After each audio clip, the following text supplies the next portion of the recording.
बरं तुमच्या बोलण्यामध्ये एक गोष्ट आली, चला हवा येऊ द्या. बरोबर. म्हणजे तुम्ही चला हवा द्यामध्ये म्हणजे चला हवा द्या एकदम पीकवर होतं. हं. लोकप्रियतेच्या शिखरावर होतं. बरोबर, बरोबर. सगळे एस्टॅब्लिश होते, घराघरात जात होते. त्याला म्हणजे काय त्याला विचार म्हणजे टी-आर-पीचा जबरदस्त होता. बरोबर, बरोबर, अशा वेळेला तुम्ही आलात. बरोबर. मग तुम्ही त्या सगळ्या वातावरणाशी, त्या कलाकारांशी कसं मिक्स होत गेलात?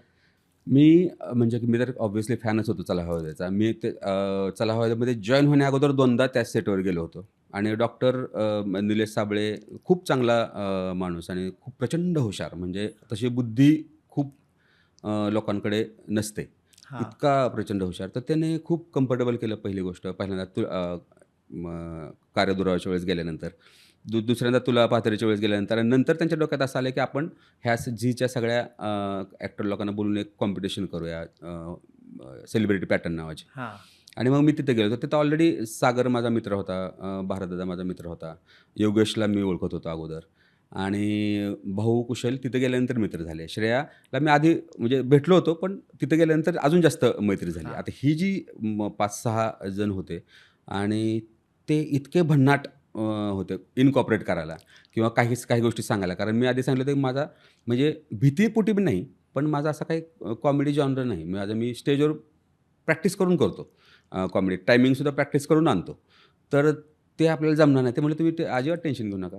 ते होईल बरोबर." आणि ते वरचेवर त्यांनी जे डॉक्टरांनी सांगितले, जे मला काही लोकांनी सजेस्ट करून सांगितलेले पंच झाले, तेच पंच वाजले त्या ह्याच्यामधले. हां. अच्छा. तर मग आणि हे मी खूप ओपनली सांगतो. म्हणजे माझं हां. त्याच्यामध्ये खूप जास्त स्किल नाही. मी फक्त काय शरीराने आवाज वापरला असेल आणि त्यांनी सांगितलं तो करण्याचा प्रयत्न केला असेल फक्त. पण बाकी हां. सगळे त्यांनी म्हणजे फायनलचं म्हणा किंवा हां. अगोदरपासून सगळे जे आहेत आणि जे आजूबाजूचे कलाकार आहेत त्यांचं. त्यामुळे तिथला जो अनुभव आहे ना, तो खूप चांगला होता आणि मगाशी म्हटलं तसं अ, त्या चला हवा द्यानं नाव म्हणून दिलं सगळीकडे. उमेश जगतापासून नाव जर आलं असेल तर चला हवा द्यामुळे आलं. बाकीचे कॅरेक्टर्स आणि ह्याच्यानुसार आलं. पण त्याच्यात तुम्ही मला वाटतं एक काही भागामध्ये स्त्रीचं बऱ्याच भागामध्ये मी स्त्रीचं केलं. म्हणजे मला त्याची मजा यायची. एकतर मी आईला कॉपी करायचो, माझ्या अच्छा. आईला. हो, हो, हो. मी आईला कॉपी करायचो म्हणजे आई कसं बोलेल, आई कसं करेल. आपण तसंच करतो ना, म्हणजे काही हां. हां. जवळच्या बायकांना कॉपी करू असं. हो.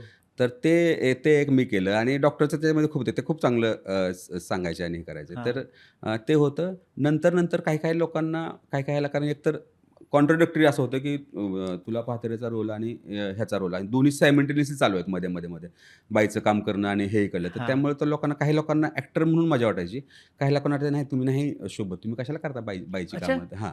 माझ्या घरच्यांना खूप वाटायचं. माझ्या आईला वगैरे तर खूप वाटायचं, की तू आता एका पॉईंट नंतर नको करू बाईची कामं कशाला करतो? पण मला काय नाही, मी म्हटलं आपलं ते काम आहे. काम आहे. हां, आपण एकदा आपला काम जॉब बरोबर. आहे तो हां. आणि मला त्याची मजा पण येते. म्हणजे असं नाही की आपल्याला मजा येत नाही. हां. तर कुठल्याही कामाची मला प्रत्येक कामाची मजा येते काम करायला. त्याचं हां. स्ट्रगल आहे ना, हां. तिथपर्यंत पोहोचण्याची ती जर्नी आहे ना, त्या हां. जर्नीची मी खूप मजा घेतो. हां. कारण मी मगाशी म्हटलं तसं की आपल्याला माहिती आहे आपण ॲक्टर म्हणून काय आहेत आणि आपण काय एक्सप्लोर करू बघतोय. त्यामुळे मला त्याची मजा यायची हे करायची. मराठी मनोरंजन सृष्टीमधील मालिका, चित्रपट, नाटक तसेच कलाकारांबद्दलच्या नवीन अपडेट्स जाणून घेण्यासाठी नक्की सबस्क्राईब करा इट्स मज्जा मराठी या आपल्या नवीन यूट्यूब चॅनलला.